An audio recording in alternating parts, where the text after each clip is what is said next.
যুদ্ধস্থানে যুবদলটি মিছিল যুবকেরা যে জানেন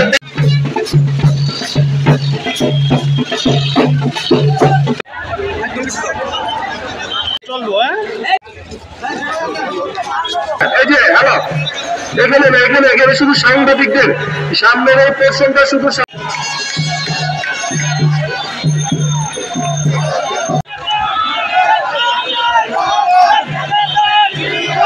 সামনে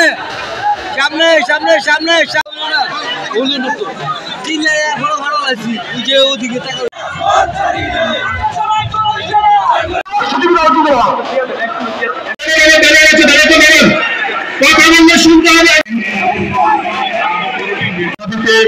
বাংলাদেশ জাতীয়তাবাদী দল দেখেছে দিদিভাই থানা বিএনপির সভাপতি ও সাধারণ সম্পাদকের নেতৃত্বে বিএনপি আমরা যারা করি আমরা সবাই ভালো আছি, কারণ সন্ত্রাসমুক্ত নারায়ণগঞ্জে আমরা আছি।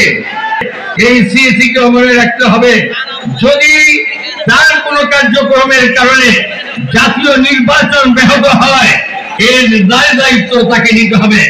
ঊর্ধ্বগতি হচ্ছে দিন দিন বেড়েই চলছে।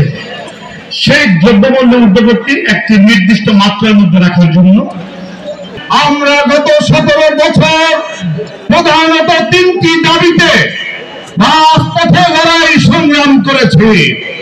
বলেন বিএনপিকে ক্ষমতায় আসতে দেওয়া যাবে না, আরেকজন বলেন নির্বাচন যারা চায় তারা এই দেশের মঙ্গল চায় না।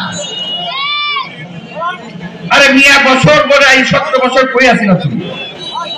17 বছর রাস্তায় আন্দোলন করেছি নির্বাচনের জন্য। আর নির্বাচন কি জন্য? নির্বাচনকে আমি প্রধানমন্ত্রী হবো, আমরা তার প্রধানমন্ত্রী বানাবো, সেটা আমরা চাই। আমরা বলি না, আমরা বলি নির্বাচন হবে, ভোট হবে, লোকেরা ভোট দেবে, যাকে ভোট দেবে সেই প্রধানমন্ত্রী হবে।